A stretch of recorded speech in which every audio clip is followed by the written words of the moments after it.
ปกห่มรักษาศรัทธาสาธุชนคนดีเฒ่าแก่อีป่ออีแม่ทั้งหลายทุกท่านทุกคนที่ติดตามรับฟังรายการสารธรรมยามค่ำทางสถานีวิทยุ เพื่อการศึกษาวิทยาลัยสงฆ์นครลำปางและสถานีวิทยุ 104.50 เมกะเฮิรตซ์สถานีวิทยุเพื่อการศึกษาศาสนาวัฒนธรรมวัดฝายหินสถานีแรกวิทยาลัยสงฆ์นครลำปางบริหารงานโดยท่านดร.จิรศักดิ์วรรณลำในฐานะผู้อำนวยการสถานีน้องแอมพัชริยาฟองจันตารับผิดชอบดูแลเป็นเจ้าหน้าที่สถานีฝ่ายรายการประสานงานแม่บ้านของสถานีน้องนัทสถาพรสุธาคำช่างเทคนิคจิตอาสาของสถานีน้องดิวอนุพงษ์ตาจินะก็เป็นอีกหนึ่งคนที่เป็นช่างเทคนิคและเป็นจิตอาสาเข้ามาทำงานร่วมกันเป็นทีมทำงานของผู้อยู่เบื้องหลังสถานีวิทยุการออกอากาศทุกวันขออนุโมทนาขอบคุณเป็นอย่างสูงอำนวยพรให้ทุกคนที่กล่าวนามมาทั้งผู้ที่อยู่เบื้องหลังรวมถึงศรัทธาญาติโยมทุกคนทุกท่านถวายปัจจัยสนับสนุนเป็นการน้ำค่าไฟการใช้จ่ายต่างๆของสถานีให้ศรัทธาญาติโยมมั่งมูลตุนเต้าอยู่ดีมีสุขมีชื่อเสียงเกิดกล้องเกรียงไกรเป็นที่ปิยารักใคร่ของคนและมนุษย์ต่างหลายและขอกราบถวายในเมตตาครูบาอาจารย์ท่านอาจารย์พระครูสมุวิสุวัตวรกิจโจที่อาจารย์ได้เมตตาก็สัญญาณรายการสารธรรมยามค่ำออกอากาศไปตั้งสถานีวิทยุของวัดฝายหินส่งไปในพื้นที่ของจังหวัดเชียงใหม่หลายอำเภอต้องขอกราบในเมตตาเป็นอย่างสูงศรัทธาญาติโยมต่อไปวันนี้เรามาพบปะกันเป็นวันที่29นะวันที่29เดือนพฤศจิกาศักราชพระพุทธาได้2568พระวสาใกล้จะสิ้นเดือนแล้วเหลืออีกวันเดียวศรัทธาวันที่29-30ก็จบแล้วสำหรับเดือนพฤศจิกายนต่อจากนั้นก็เป็นวันที่1เดือนธันวาเดือนสุดท้ายของปี12เดือนป๊อปแป๊บก็เตียวมาถึงสิ้นปีเนาะอีปออีแม่ตั้งหลายไปติยังประมาทอยู่คิดดูตองดูว่าวันเวลามันรวดเร็วเหลือเกินเนาะมันก็กินอายุกินสรรพสิ่งไปพร้อมกับตัวของมันเองถ้าเฮามัวประมาทว่าสร้างยังบุญยังกุศลศรัทธาการเกิดเป็นมนุษย์ของหมู่เฮาทุกคนก็เป็นการเสียโอกาสดีที่สุดภพภูมิของมนุษย์เป็นภพภูมิที่จะมาสร้างบารมีเหมือนกับเฮาจะมาต่อรถศรัทธาญาติโยมอีป่ออีแม่จะต่อรถขึ้นตังบนคือไปสวรรค์ก็ได้จะลงตังลุ่ม จะไปมุดดินไปนรกก็ได้นะอยู่ที่เราจะทำดีหรือว่าจะทำความชั่วนั่นเองหรือว่าถ้ากลางบางบาบ่ฮู้เรื่องฮู้ราวก็กลายเป็นประมาณว่าภพภูมิของสัตว์เดรัจฉานทั้งหลายที่ปัจจัยต้องใช้ปัญญาอย่างนักอยู่ไปหาไปกินไปแต่เราเป็นมนุษย์ต้องสร้างโอกาสในการเกิดมานี่คือคุ้มค่าที่สุดเนาะศรัทธาญาติโยมได้ฟังน้ำฟังธรรมสารธรรมยามค่ำทุกค่ำทุกแรงก็ถือว่านี่ก็เป็นสาระอย่างหนึ่งของชีวิตนะที่เราจะเก็บเกี่ยวเป็นกองบุญกองกุศลอาตมาภาพเองก็ได้มีโอกาสจัดรายการก็เพราะมีสถานีวิทยุมีคนดูแลให้แล้วมีศรัทธาญาติโยมฟังนั่นเองเอาละพบปะกันแล้วก่อนที่จะอูจาเรื่องราวต่างๆและบอกข่าวสารงานบุญเท่าที่ได้รับรู้รับทราบมาคือกับศรัทธาญาติโยมได้รับทราบก็จะได้ปากันไหว้พระสวดมนต์ทำวัดเย็นเสียก่อนเนาะกราบพระพร้อมกันเนอะกราบ1พุทโธเมนาโถกราบ2ธัมโมเมนาโถกราบ3สังโฆเมนาโถ อิมินาสการเรนะพุทธังอภิปูชยามิอิมินาสการเรนะธัมมังอภิปูชยามิอิมินาสการเรนะสังฆังอภิปูชยามิอะระหังสัมมาสัมพุทโธภะคะวาพุทธังภะคะวันตังอภิวาเทมิกราบสวากขาโตภะคะวะตาธัมโมธัมมังนะมัสสามิกราบสุปฏิปันโนภะคะวะโตสาวกสังโฆสังฆังนะมามิกราบนะโมตัสสะภะคะวะโตอะระหะโตสัมมา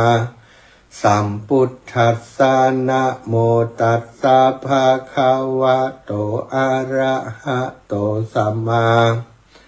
สัมพุทธัสสะนะโมตัสสะภะคะวะโตอะระหะโตสัมมาสัมพุทธัสสะ พุทธังสรณังคัจฉามิธัมมังสรณังคัจฉามิสังฆังสรณังคัจฉามิตุติยัมปิพุทธังสรณังคัจฉามิตุติยัมปิธัมมังสรณังคัจฉามิตุติยัมปิสังฆังสรณังคัจฉามิตติยัมปิพุทธังสรณังคัจฉามิตติยัมปิธัมมังสรณังคัจฉามิตติยัมปิสังฆังสรณังคัจฉามิ อิติปิโสภะคะวะอะระหังสัมมาสัมพุทโธวิชชาจารณะสัมปันโนสุขโตโลกาวิทูอนุตตโรปุริสธรรมสารถิสัทธาเทวมนุสสานังพุทโธภะคะวะติสวากขาโตภะคะวะตาธัมโมสันทิฏฐิโกอากาลิโกเอหิปัสสิโกโอปนัญญิโกปัจจตังเวทิตัพโพวินโยหิติสุปฏิปันโน ภะคะวะโตสาวกสังโฆอุชุปฏิปันโนภะคะวะโตสาวกสังโฆยายะปฏิปันโนภะคะวะโตสาวกสังโฆสามิจิปฏิปันโนภะคะวะโตสาวกสังโฆยะติทังจัตตาริปุริสายุคานิอัฏฐปุริสปุคลา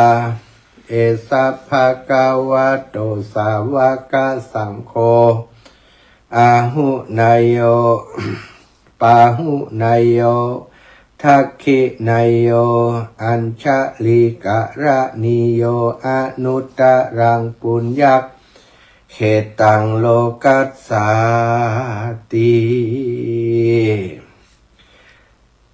กราบพระพร้อมกันเนอกราบหนึ่งพุทธังวรันตังศิระสานะมามิ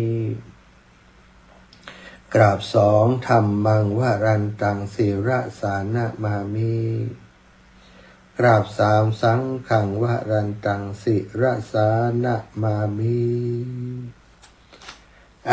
ศรัทธาญาติโยมตั้นสาธุชนคนดีตั้งหลายโยมป่อโยมแม่ตั้งหลายเฮาตั้นเจ้าตั้งหลายได้ไหวพระสวดมนต์ทำวัดเย็นกันเป็นที่เรียบร้อยแล้ว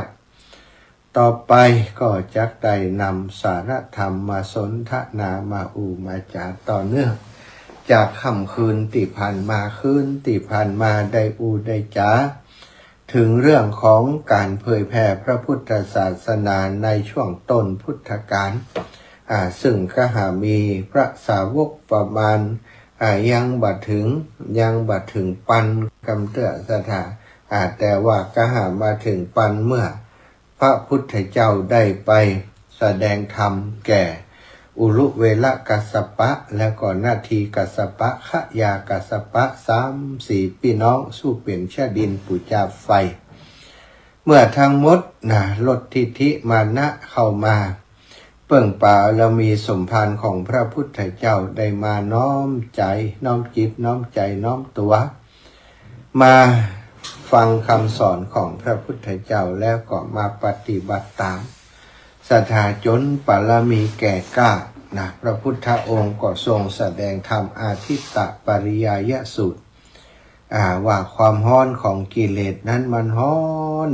ฮ้อนยิ่งกว่าไฟใดๆทั้งมวลบ่หันเชื้อ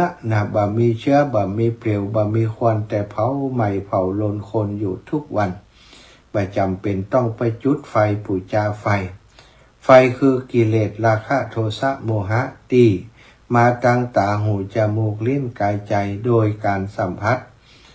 เรียกว่าอายตนะภายในอายตนะภายนอกตาเห็นรูปหูได้ฟังเสียงจมูกได้กลิ่นลิ้นได้ลิ้มรส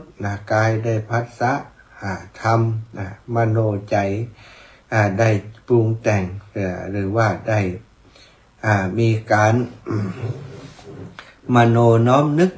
ต่างๆทำให้เกิดเป็นความทุกข์ด้วยอำนาจของกิเลสทั้งหลายถ้าเฮาท่านเจ้าทั้งหลายมีสติเมื่อตาหันรูปเกิดจากสุวิญญาณธรรม3ประการนี้เรียกว่าผัสสะเมื่อผัสสะเกิดขึ้นมันจะมีเวทนาตัณหาอุปาทานภพชาติชรามรณะโศกปริเทวะทั้งหลายอันเป็นความทุกข์กองทุกข์ทั้งหลายก็เกิดขึ้นถ้าเรามีสติยับยั้งอารมณ์เหล่านี้ได้ตอนที่มันผัสสะแล้วก็รู้โดยสติว่ามันเป็นการกระทบเป็นเรื่องของสิ่งปรุงแต่งที่เกิดขึ้นมันก็กระเดียวมันก็หายไปก็ดับไปบ่มีตัวบ่มีตนบ่มีบุคคลบ่มีเราเขาบ่มีตัวทุกข์บ่มีภัยทุกข์บ่มีอะไรยังสักอย่างพิจารณาไปอย่างนี้แล้วใจก็จะปลดปล่อยวางซึ่งสุดท้ายการแสดงธรรมนี้บรรดาชาดินทั้งหลาย3พี่น้องรวมกันทั้งหมดตึงบริวารและก็หัวหน้าเปิ้น 1,300 คนได้บรรลุพระอรหันต์หลังจากนั้นพักอยู่ที่ขยาศีสะพอสมควรพระองค์ก็เสด็จมาที่เมืองราชคฤห์เพื่อจะมาโปรดพระเจ้าพิมพิสารผู้เป็นราชาแห่งแคว้นมคธ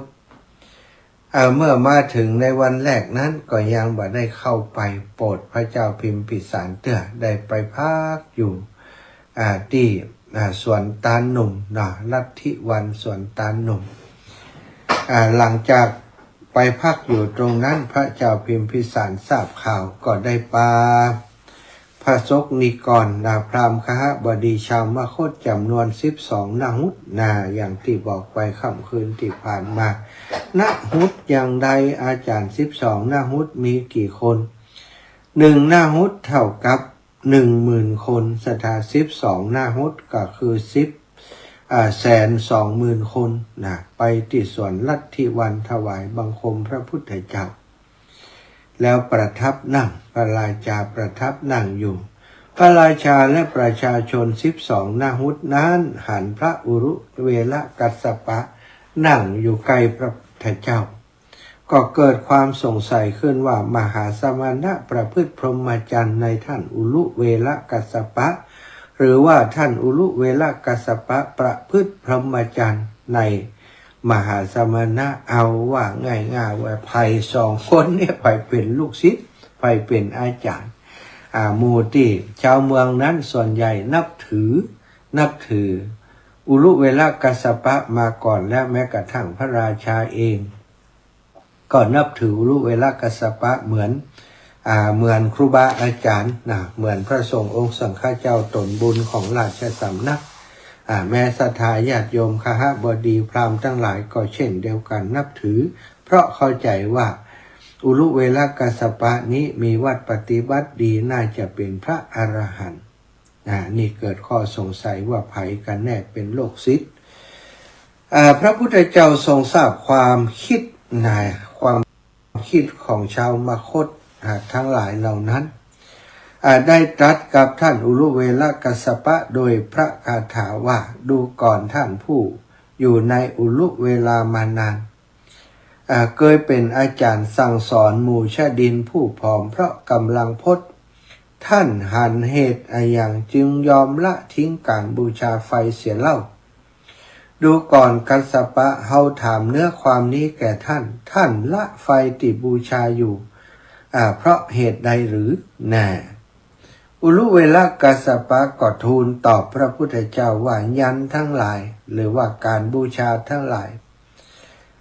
กล่าวยกย่องรูปเสียงกลิ่นรสและที่ปรารถนาที่น่าปรารถนาและกล่าวยกย่องสตรีทั้งหลายข้าพระพุทธเจ้ารู้ว่านั้นเป็นมลทินในอุปธิทั้งหลายสิ่งที่ยังระคนด้วยกิเลสก็คือร่างกายและชีวิตที่คละเคล้าไปโดยกิเลสเพราะเหตุนั้นจึงบ่ยินดีในการบวงสรวงการบูชาไฟอีกแล้วพระพุทธองค์ก็ทรงตรัสถามต่อไปว่ากัสสปะก็ใจของท่านบ่ยินดีแล้วในอารมณ์คือรูปเสียงกลิ่นรสโผฏฐัพพะธรรมารมณ์เหล่านั้นกัสสปะก็เมื่อเป็นเช่นนั้นใจของท่านยินดีในสิ่งใดเล่ายินดีในเทวโลกหรือมนุษย์โลกท่านอุลุเวลกัสสปะก็ทูลตอบว่าข้าพระพุทธเจ้าเห็นทางสงบคือพระนิพพานอันบ่มีอุปธิบ่มีความกังวลบ่ติดอยู่ในกามมาพบบ่มีภาวะเป็นอย่างอื่นบ่ใช่ธรรมที่ผู้อื่นแนะคือบรรลุต้องเพียรปฏิบัติเองเพราะฉะนั้นข้าพระพุทธเจ้าจึงบ่ยินดีในการบูชาไฟอีกแล้วคันกราบทูลจบแล้วอุลุเวลกัสสปะก็ลุกจากที่นั่งห่มผ้าเฉวียงบ่าซบศีรษะลงที่พระบาทแล้วก็กราบทูลว่าข้าพระพุทธเจ้าข้าพระผู้มีพระภาคเจ้าเป็นพระศาสดาของข้าพระพุทธเจ้าข้าพระพุทธเจ้าเป็นสาวกพระผู้มีพระภาคเจ้าเป็นพระศาสดาของข้าพระพุทธเจ้าข้าพระพุทธเจ้าเป็นพุทธสาวกของพระองค์พระเจ้าข้าพระราชาและประชาชนได้หันภาพนั้นต่างก็ปลื้มใจเข้าใจแล้วว่าท่านอุลุเวลกัสสปะกับพระพุทธเจ้าสรุปแล้วภัยใหญ่กว่าภัย ก็อุลุเวลกัสสปะเป็นประพฤติพรหมจรรย์ในพระพุทธเจ้าเราก็เท่ากับว่าเป็นสาวกเป็นลูกศิษย์แล้วโดยบริบูรณ์และเป็นสาวกของพระพุทธเจ้าจึงมีจิตใจอ่อนโยนตั้งใจฟังธรรมเมื่อประชาชนหันอย่างนั้นก็จิตใจก็บ่มีความกังวลและมีจิตใจที่อ่อนโยนหันโอ้อาจารย์ของเฮาได้หันพระสมณะโคดมแล้วได้กราบไหว้สากล่าวว่าท่านกล่าวว่าเป็นพระพุทธเจ้า เป็นพระอรหันต์เมื่อประชาชน12นาหุตได้ฟังอย่างนั้น ก็มิจฉาจิตใจที่โอนอ่อนพร้อมที่จะฟังธรรมได้ตั้งใจฟังธรรมจากพระพุทธเจ้าพระพุทธองค์ก็ทรงแสดงธรรมอนุปุพพิกถาพรรณนาถึงเรื่องของทานประโยชน์ของการให้ทานการช่วยเหลือผู้อื่นการให้ทานขจัดความตณีการให้ทานเป็นการสงเคราะห์ช่วยเหลือเป็นการคัดเกลาความหันแก่ตัวต่างๆแล้วก็พรรณนาถึงศีลศีลก็คือข้อห้ามเพื่อจะยังกายวาจาใจให้บริสุทธิ์ป้องกันเหตุที่จะเกิดความทุกข์โดยการรักษาศีลศีลตั้ง5ประการ ข้อที่หนึ่งห้ามฆ่าสัตว์ข้อที่สองห้ามลักทรัพย์เนี่ยพระองค์ก็พรรณนาว่าทุกคนปรารถนาความสุขสงบร่มเย็นเมื่อเฮาจะต้องอยู่ในสังคมเพื่อเฮาจะสร้างปุญญาบารมีสิ่งที่จะต้องทำคือขยันขัดเกลาตัวเองก่อนบ่ให้มีความตระหนี่แล้วก็ดูแลกายวาจาใจให้บริสุทธิ์บ่เบียดเบียนตนบ่เบียดเบียนผู้อื่นก็คือกฎของศีลกฎระเบียบที่ว่าด้วยศีล5ประการนั่นเองต่อจากนั้นพระองค์ก็พรรณนาถึงสวรรค์สวรรค์คือที่อยู่ของเทพยดาเทพยดามาจากไหนมาจากมนุษย์หรือว่าแม้กระทั่งมาจากสัตว์ที่บำเพ็ญบารมีใดที่แก่กาแล้วก็ไปเกิดเป็นเทวดาจุติจากภพต่างๆแม้แต่เดรัจฉานก็กลับไปสู่ความเป็นเทวดาได้อย่างในเรื่องของจ้างปาลิไลยกะติบำรุงอุปถากพระพุทธเจ้าและก็เรื่องลิงที่อุปถัมภ์พระพุทธเจ้าเมื่อพระพุทธเจ้าเสด็จออกจากป่าปาลิไลช้างก็ตายส่วนลิงนั้นแต่เอาน้ำผึ้งไปถวายพระพุทธเจ้าทีแรกพระองค์บัดฉันพอไปพอมามีตัวอยู่ในรุ่นนี้เอาตัวออกพระองค์ฉันก็ดีใจโลดเต้นไปมาปรากฏว่าล่วงลงมาตกลงมาต่อไม้มันรอท่าอยู่ตั้งลุ่มเสียบตูดไปถึงหัวตายคำติละอัตภาพความเป็นลิงความเป็นวานอนก็กลายไปเป็นเทวดาสัตว์เดรัจฉานก็เป็นเทวดาได้ถ้าสั่งสมบุญได้ที่เพียงพอโคสกะมาที่เฮาช่วยดูแลพระปัจเจกพุทธเจ้าป้องกันสัตว์ร้ายพอตายไปก็ไปเป็นเทวดาเป็นโคสกะเทวดาอยู่บนสวรรค์อันนี้ศรัทธามาจากภพภูมิของเดรัจฉานก็มีที่ไปเกิดบนสวรรค์แต่ก็ต้องสั่งสมบุญจากภพภูมิติดตัวอยู่นั้นก่อนถึงจะได้ไปถ้าเฮาฮื้อตานรักษาศีลอย่างดีอย่างบริสุทธิ์อย่างต่อเนื่องแน่นอนย่อมมีสวรรค์เป็นที่ไปในเบื้องหน้าสวรรค์ก็ดีกว่าการตกนรกศรัทธาถ้าเปรียบไปแล้วออกจากมนุษย์ไปสู่สวรรค์ก็เป็นภพภูมิที่ดีตินาไปตินาอยู่แต่ว่าถ้าไปลงนรกก็ตกนรกใจนี่ฮ้อนไหม่เดือดร้อนตัวอยู่ในนรกก็มีภัยปรารถนาถ้าบ่ปรารถนาก็ต้องละชั่วทำดีศรัทธาฮื้อตานรักษาศีลก็มีสวรรค์เป็นที่ไปในเบื้องหน้า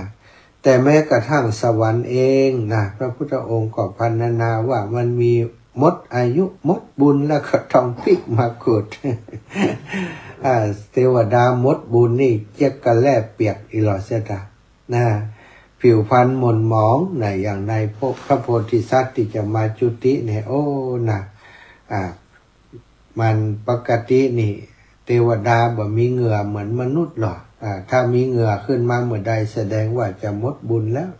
ได้มาเกิดแห่งใหม่เกิดเป็นมนุษย์ก็มาสร้างบุญภพภูมิของเทวดาก็บัดแน่นอนบัดเที่ยงแท้มีเต็มไปโดยกามารมณ์สิ่งสวยงามต่างๆที่เปิ่นพรรณนาในสวรรค์ก็ทำให้คนที่อยากจะไปเป็นเทวดาก็มกมุ่นอยู่ในกามารมณ์ต่างๆความสุขซึ่งเป็นความสุขถ้าเปรียบไปแล้วก็ชั่วคราว ชั่วคราวเพราะอย่างใดก็ต้องขับมาเกิดอยู่ดีสถามาเกิดมาเวียนว่ายตายเกิดอยู่อย่างนี้เป็นเรื่องที่เป็นความทุกข์เป็นวัฏจักรที่เต็มไปด้วยความทุกข์ไกลกันดารพระองค์ก็พรรณนาถึงโทษของสวรรค์สถาโทษของสวรรค์เมื่อพรรณนาถึงสวรรค์แล้วก็พรรณนาถึงโทษของสวรรค์โดยว่าสวรรค์นั้นทำให้คนไปข้องเกี่ยวไปยึดไปติดไม่อยากจะไปไหนแต่ก็ต้องไปหมดบุญก็ต้องเกิดเมื่อพรรณนาถึงสวรรค์ก็บัดแน่นอนพระองค์ก็บอกถึงได้พรรณนาถึงเนกขัมมะหรือว่าคุณของการบวชคุณของการบวชมีประโยชน์ในการที่จะสลัดทิ้งเรื่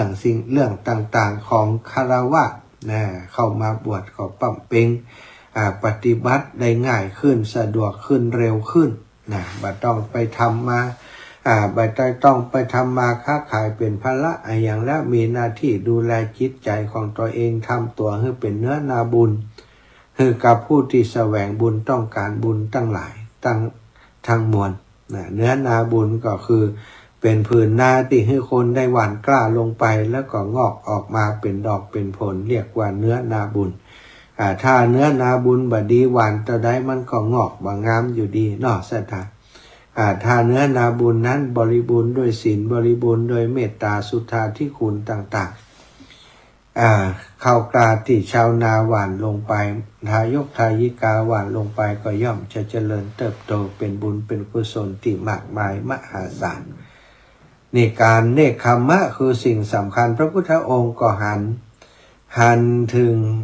กองทุกข์ต่างๆได้ออกบวชได้แสวงหาทางหลุดพ้นก็อาศัยเนกขัมมะการบวชนั่นเองสัทธา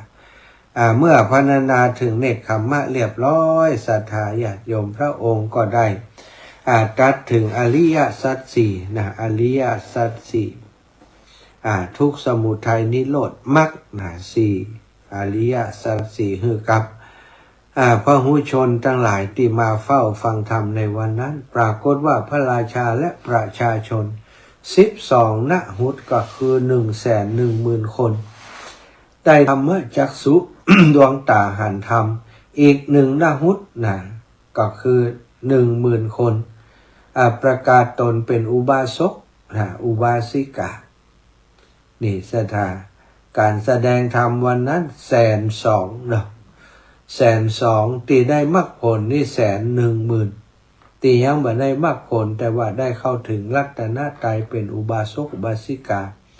แสดงตนเป็นพุทธมามกะถึง 10,000 คนแสดงว่าทั้งหมดทั้งมวลที่มานั้นได้ประโยชน์จากการฟังธรรมทั้งสิ้นนี่อีปอยแม่ทั้งหลายพระพุทธองค์ทรงประกาศศาสนาอาศัยกุศโลบายหลายอย่างไม่ใช่ว่าจู่ๆก็จะไปสอนพระราชาเลยจู่ๆก็จะไปสอนประชาชนมันเสียเวลาเนาะพระองค์วางแผนเพื่อจะไปกำราบคนที่พระราชานับถือก่อนก็คืออุลุเวลากัสสปะนาทีกัสสปะขยากัสสปะจนได้ตั้งหลายเหล่านั้นปันกว่าคนมาเป็นลูกศิษย์จึงได้เสด็จไปพร้อมกับหมู่สงฆ์ไปถึงส่วนลัทธิวัน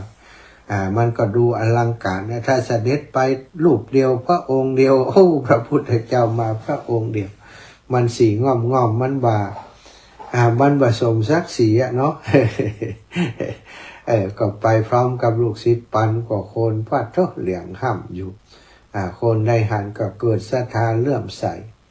ตั้งใจฟังธรรมก็ได้ประโยชน์การฟังจริงๆต่อมาเมื่อพระพุทธเจ้าเสด็จประทับอยู่ณพระเชตวันวิหารกรุงสาวัตถี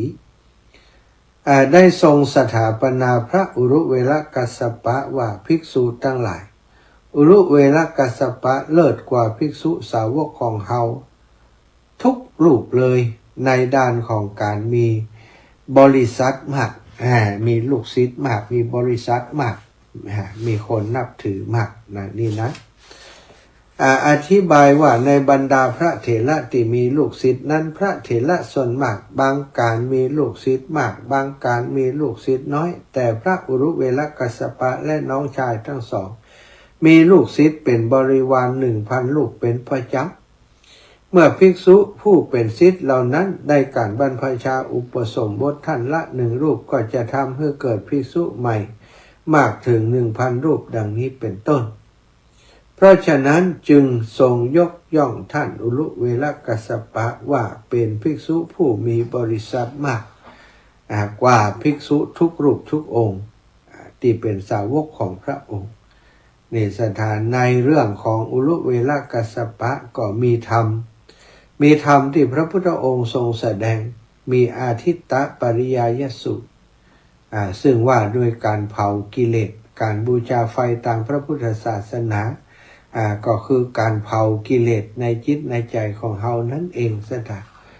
กิเลสคือโลภะโทสะโมหะที่มันกวนอกกวนใจที่มันข้ามขาลาวีหมู่เฮาเจ้าข้าทั้งหลายได้ประสบแต่ข้อกรรมข้อเกณฑ์เวรภัยต่าง และพระองค์ทรงแสดงอนุปุพพิกถาอนุปุพพิกถา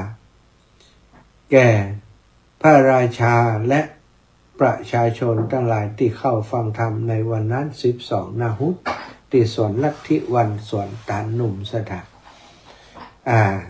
ในช่วงต้นพุทธกาลนั้นจะเห็นว่าพระองค์ได้แสดงอนุปุพพิกถา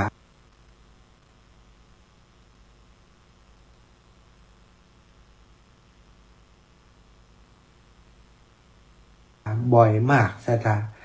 แสดงแก่ยัสสะแสดงแก่ป่อของยัสสะและก็ไปแสดงแก่แม่และภรรยาของ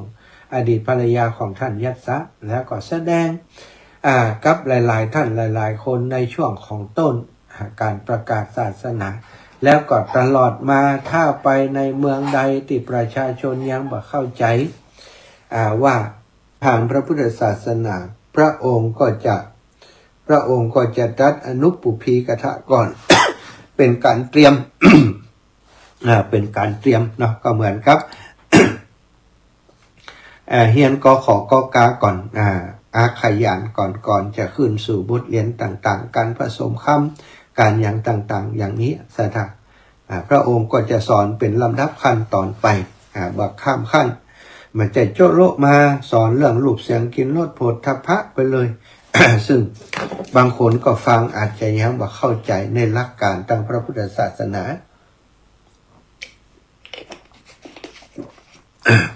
เมื่อพระองค์สอนไปตามลำดับเริ่มจากตาลที่คนเฮาก็ทำอยู่แล้วคนส่วนใหญ่ก็ได้หื้อตาลอยู่แล้วเนี่ยโอ้เฮาก็หื้อตาลแล้วโลพออู้ถึงศีลอันนี้ก็เป็นช่องทางไปสู่สวรรค์เฮาก็ทำอยู่นั่นนี่นะเฮาก็ทำอยู่เนี่ยก็เกิดความอิ่มใจว่าตัวเองก็ได้ทำแล้วก็ตั้งใจฟังต่อไปทำหื้อตาลรักษาศีลแล้วได้ไปไหนเพิ่นก็สอนกันมาก่อนแล้วนะว่าได้ไปสวรรค์มีสวรรค์เป็นเบื้องหน้าก็ดีใจแล้วถึงสวรรค์แต่ทีนี้พระองค์ลึกลงไปกว่านั้นก็คือสวรรค์ก็ยังมีโทษอยู่คือกรรมอารมณ์ต่างๆที่เฮาไปเสพสังเวยไปเสพซ่องอยู่ที่สวรรค์นะก็ทำเมื่อเฮาติดยึดอยากจะอยู่สวรรค์นั้นตลอดไปแต่ความจริงคือมันเปลี่ยนไปบ่ได้ก็สวรรค์ก็บ่เที่ยงเหมือนกันต้องกลับมาเกิดแห่งเมื่อแสดงถึงความบ่เที่ยงของสวรรค์อย่างละที่จะเที่ยงก่อนที่พระองค์จะพูดถึงเรื่องของการปฏิบัติเข้าไปสู่นิพพานก็ตรัสเรื่องเนกขมะคุณของการบวชบวชแล้วได้อย่างตามลำดับจนได้มรรคผลนิพพานอันนี้ก็ทำให้ประชาชนทั้งหลายได้เข้าใจคนที่เข้าใจมีดวงตาหันธรรมเลยนั้นก็โดยอาศัยปรมีธรรมที่ได้สั่งสมมาแต่การก่อนนะก็จึงได้บรรลุธรรมได้ง่ายนะแล้วก็ต่อจากลุเวลกัสสปะก็เป็นนาทีกัสสปะนอสถานเรื่องราวก็ใกล้ๆเคียงกันนาทีกัสสปะท่านอุลุเวลกัสสปะเล่าประวัติของน้องชายของท่าน2 คนไว้ว่าเข้ากว่าต่อความตายความเจ็บไข้และความแก่ชราจึงเข้าป่าใหญ่แสดงหนทางแห่งนิพพานได้บวชในสำนักของชดินครั้งนั้นน้องชายทั้งสองของเฮาก็ได้บวชพร้อมกับเฮาได้สร้างอาสมอาศัยอยู่ที่ตำบลอุลุเวลานี่น้องชายได้เล่าถึงน้องบ่าวน้องชายเปิ้นกัสสปะพี่ชายตอบว่าแน่ละพรหมจรรย์นี้ประเสริฐกว่าแน่นอนเมื่ออุรุเวลกัสสปะนาทีกัสสปะก็บวชโดยนาทีกัสสปะดำรงอยู่ในความเป็นพระอรหันต์และต่อมาท่านพิจารณาถึงการปฏิบัติตนตั้งแต่ครั้งเป็นชดินบูชาไฟจนถึงการบรรลุอรหันต์จากนั้นได้กล่าวคาถาว่าพระพุทธเจ้าเสด็จมาสู่แม่น้ำเนรัญชลาเพื่อช่วยเหลือพวกเราเพราะเราได้ฟังธรรมจากพระองค์แล้วสามารถละความหันพิษตอนเฮายังเป็นปุถุชนมืดมนอยู่เฮาคิดว่าการบูชายันและการบูชาไฟจักเป็นหนทางสู่ความบริสุทธิ์ เราจึงยึดถือติพิษเชื่อถืออย่างหลงไหลลุ่มหลงเป็นคนตาบอดบ่หูแจ้งสำคัญความไม่บริสุทธิ์ว่าเป็นความบริสุทธิ์บัดนี้เฮาละความหันผิดนั้นแล้วการเกิดทั้งปวงเราทำลายได้หมดแล้วเฮาเปลี่ยนมาบูชาไฟคือพระสัมมาสัมพุทธเจ้าผู้เป็นทักขิณยบุคคลเฮาขอนมัสการต่อพระตถาคตเจ้าความลุ่มหลงทั้งปวงของเฮาละได้แล้วความอยากคือตัณหาที่จะไปสู่ภพของเฮาก็ทำลายแล้วการเวียนว่ายตายเกิดก็สิ้นแล้วบัดนี้ภพใหม่ไม่มีแก่เรานี่เราก็3 คนพี่น้องได้บรรลุมุขนะสัทธาได้บรรลุเป็นพระอรหันต์ทั้งหลายหมดนะเอาละจบเรื่องราวของอุรุเวลกัสสปะนาทีกัสสปะขยากัสสปะ3พี่น้องที่ได้เป็นพระอรหันต์นะแล้วก็มีเรื่องราวของอาทิตตปริยายสูตรนะสูตรนี้อู้ถึงเรื่องของไฟนะการไฟก็คือกิเลสนั่นเองสถานโลภะโทสะโมหะนะแล้วก็มันเผาเฮาตั้งตาหูจมูกลิ้นกายใจทำให้เฮาทุกข์เร่าร้อนอยู่ทุกวันถ้าเฮาอยากจะพ้นจากความทุกข์นั้นก็ต้องมีสติมีปัญญาพิจารณาถึงความเป็นอนิจจลักษณะของสิ่งต่างๆอนิจจังทุกขังอนัตตาต้องใจทานศีลภาวนาในการไตรสิกขานั่นเองศรัทธาศีลสมาธิปัญญาในการพิจารณาเพื่อจะให้เราได้หลุดพ้นจากความทุกข์ทั้งหลายศรัทธาตอนนี้ดูเวลาแล้วก็จะแบ่งปันให้ศรัทธาญาติโยมได้โทรเข้ามาแต่ก่อนจะโทรเนาะก็แจ้งข่าวสารมาสร้างให้คนจะที่วันที่1นี่นะศรัทธาที่วัดทรายมูลตำบลแม่ก้าอำเภอสันปะตองจังหวัดเชียงใหม่เนาะหลวงพ่อท่านพระครูสังวรศรีลาภิลักษ์อายุวัฒนะมงคลตั้นแล้วก็จะมีการบรรพชาอุปสมบทของคนในพระสงฆ์องค์สังฆเจ้าโดยอาตมาภาพและท่านอาจารย์พระมหานพดลได้รับนิมนต์ไปร่วมงานบุญอายุวัฒนมงคลในครั้งนี้โดยพร้อมกับครูบาอาจารย์ขึ้นสีขาวของเราอีกหลายรูปหลายองค์สถานไปพบปะกันปุ่นเนอะศรัทธามีโยมแม่อยู่ใกล้ๆท่านเนาะแต่เจ้าโทรมาว่าท่านอาจารย์ถ้าไปถึงพุ่นโทรมาบอกแม่จิมเนี่ยไปแวะหาแม่จิมนะเจริญพรยายพร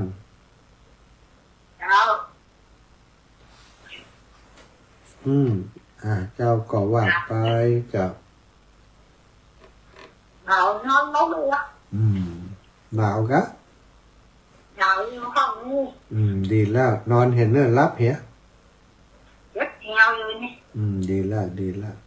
เจ็บเอวก็ดีแล้ว ธรรมดาถ้าเท่าแล้วมันเจ็บนี่มันเจ็บหลายเนาะเท่าแล้วก็เจ็บหันเจ็บนี่ธรรมดาเนาะมนุษย์คนเท่าธรรมดานะเป็นเรื่องธรรมดาการเจ็บหลังเจ็บเอวปวดเนื้อปวดตัวของคนเท่านี่เรื่องธรรมดาก่อนระมัดระวังทำการทำงานทุกอย่างนะแม่บัวไขวงหารนะพรุ่งนี้พี่น้องบ้านหัวทุ่งโทกหัวช้างหนองห้าพรุ่งนี้จะไปพรุ่งนี้เป็นวันพระ วันพระผ่านมาแล้วปกติวันพระจะไปบิณฑบาตที่บ้านโทกหัวช้างหนองห้าบ้านหัวตุ่งเนาะแต่ว่าวันพระที่ผ่านมาไม่ได้ไปเนื่องจากว่ามีภาระธุระที่จะต้องไปดำเนินการจัดการที่บ้านบัตรประจำตัวมุดอายุธนาคารมันก็ยกเลิกอันแอปธนาคารศรัทธาญาติโยมต้องไปทำบัตรใหม่แล้วก็ไปติดต่อธนาคารวันนี้ธนาคารก็มีปัญหาละบัญชีถูกระงับต้องไปแจ้งธนาคารแห่งใหม่วันจันทร์จะต้องไปธนาคารเนาะพรุ่งนี้นะไปทดแทนทดเชย แม่บัวไข่บัวหารแม่นิตยาปินตาคำแม่กิ่งแก้วมณีเนตรแม่ยายล่าแม่ยายแก้วแม่ยายป้าแก้วลุงกำเนาะแจ้งให้ทราบเนี่ยแม่คำปันวันผูกปะกันอนุโมทนาบุญขอบคุณโยมแม่ครูเกษณีป้านายนะเกษณีชัยเทพอนุโมทนาสาธุเจ้าโอ้แม่น้ำเงินราชบุรุษกราบสาธุเจ้าวันนี้ฟังอยู่เจ้านะปกติฟังผ่องบ่ฟังผ่องเนาะมีงานอีแม่แม่อุ้ยน้องแฮกเกอร์น้องซุกโยธินเรนูชัยวงศ์น้องใบสาสาธุเจ้าขอบคุณอนุโมทนาบุญกับคนที่เปิ้นฟังตังลายเนาะตังลายก็มีตังลายก็มีแล้วก็อนุโมทนาบุญขอบคุณกับสถาที่เปิ้นให้หอมมาเนาะเปิ้นให้หอมอันหอมกระเบื้องหลังคาหอมอันเสา หอมปูนนะแต่มาสร้างทำห้องครัวเนาะที่วัดบรรพตสถิตเอาไว้สำหรับเพื่อศรัทธาญาติโยมที่เปิ้นมาเปิ้นมาปฏิบัติธรรมเปิ้นมาปฏิบัติธรรมที่นี่ก็จะได้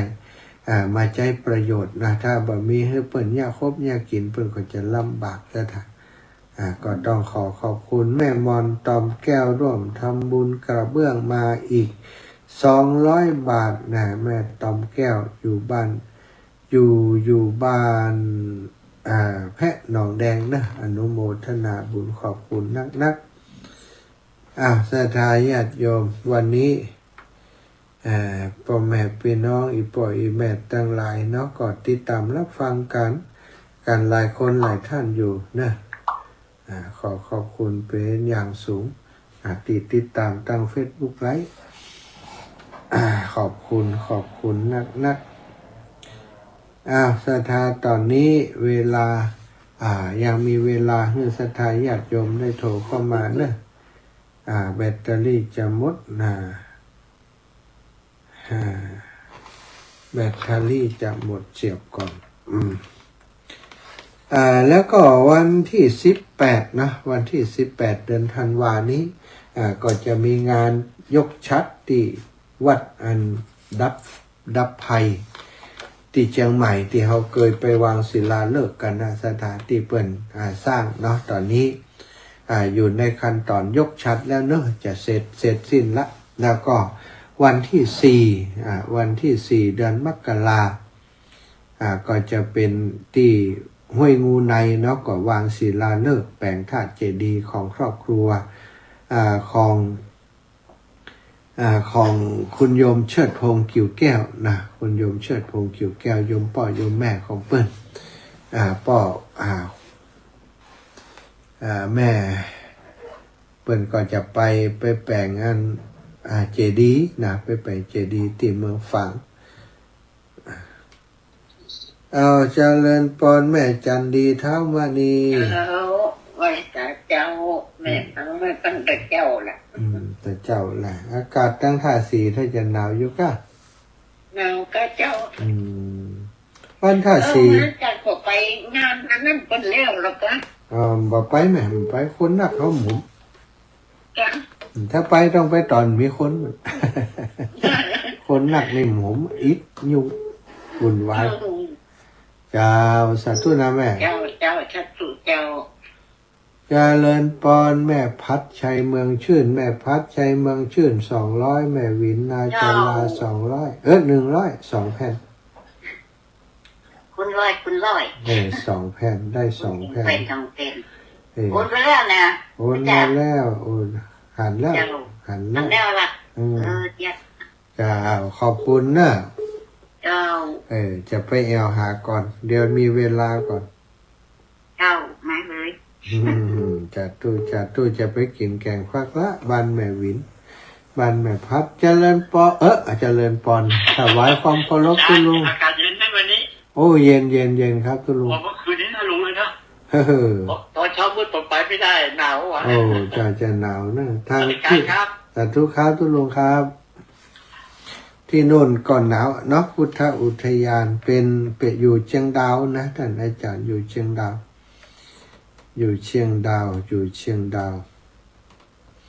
ต้องหนาวแน่นอนเชียงดาวนี่เชียงดาวเชียงใหม่เนาะศรัทธาญาติโยม08084417300808441730โทรมามาจากกันได้เลยก็มีงานของงานวันที่5นะวันที่5ที่ติเมืองฝางนะวันที่5บอกว่าจะมีเวลาได้ไปร่วมกิจกรรมครับพี่น้องแต่ว่าตั้งใจว่าจะไปเนาะถ้าไม่อย่างติดขัดข้องก็จะไปร่วมงานธรรมสัญจรนะหลวงพ่อใหญ่เปิ่นนิมนต์ว่า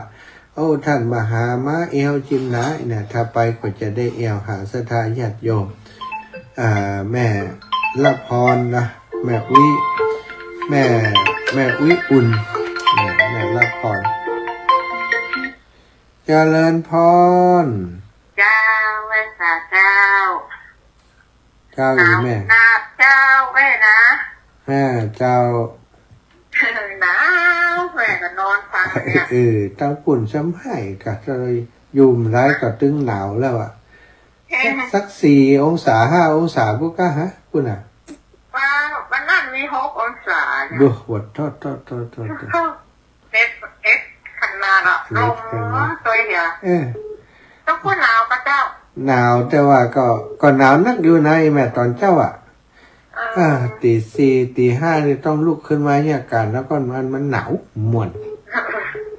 ตอนนี้ไม่ได้เนาะหนาวเนาะได้แม่มันหนาวโอ้ยเขาทั้งลูกมาทั้งหนาวเนาะเขาถ้าลูกไปเนี่ยกันต้องลูกเนี่ยกันถ้าลูกมันหนังได้นี่มันไหวแม่เขาเช็ดกาแฟอยู่นะโอ้เจ้าตึงหนาวนะจ๊ะโอ้เจ้าบุญรักษาเจ้าแม่เป็นกำลังใจให้เนอ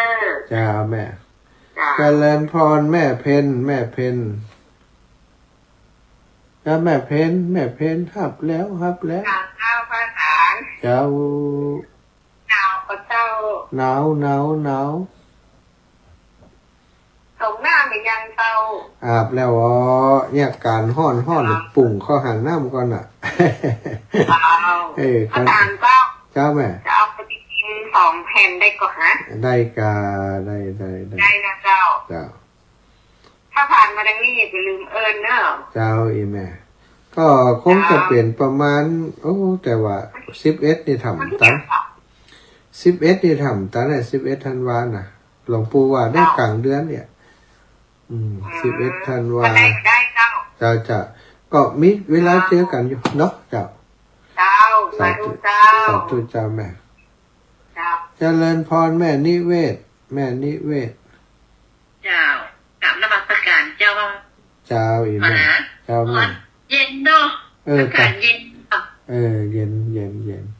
เดี๋ยวปีแล้วกันได้แม่ปีแล้วจำปีแล้วได้อยู่ก็เขาจำได้ปีแล้วเขาจำได้แล้วปีแล้วก่อนปีใหม่เนาะเจ้าขอบคุณครับแม่เป็นกำลังใจกันเนอะเจ้าสักจริงดีเจ้าสาธุเจ้าแม่นิเวศยามาซักอยู่สันทรายบนไหนในสถาเลยบันเต่าไหไปมีแหมสักสาย2 สายเนาะก่อวันที่1นะวันที่1ไปป้ากันที่วัดทรายมูลของหลวงพ่อพระครูสังวรศรีลาภิลักษ์ไปเป็นกำลังใจมุทิตายุวัฒนะมงคลหลวงพ่อโดยเนาะสถานพี่น้องหมู่เฮาทั้งหลายมรดกธรรมกำเมืองก็ฟังกันอย่างต่อเนื่องก็คิดว่าศรัทธาญาติโยมคลื่นสีขาวจะไปหลายผู้หลายท่านอยู่อาตมาภาพก็จะไปเข้าก่อนหลวงพ่อคุณก็มาเตะตีอันวัดบรรพตสถิตของเฮาเนาะติดตั้งธรรมหลวงที่ผ่านมาอนุโมทนาบุญขอบคุณครับศรัทธาติดตามทาง Facebook ไลฟ์เนอร์มีไผมาเพิ่มเติมโยมน้องสมควรน้อยใจใจน้อย โยมน้องสมควรใจน้อยเข้ามาติดตามทาง Facebook เหมือนกันสาธุนะ ศรัทธาญาติโยมแม่วันนาสุริยะรังสีทำบุญหลังคาห้องครัวนาสาธุอีก100 บาทนางสาวประณีตสุริยะรังสีโอนมาให้อีแม่เนาะขอบคุณเด้อสาธุขอบคุณมาก4 ชั่วโมงข้างหน้าโดนเต็มคืนนี้ประกาศกรมอุตุจะมาฝนจะมาอยู่กะพวกเราจะศรัทธาพอกันต่อไปเนาะ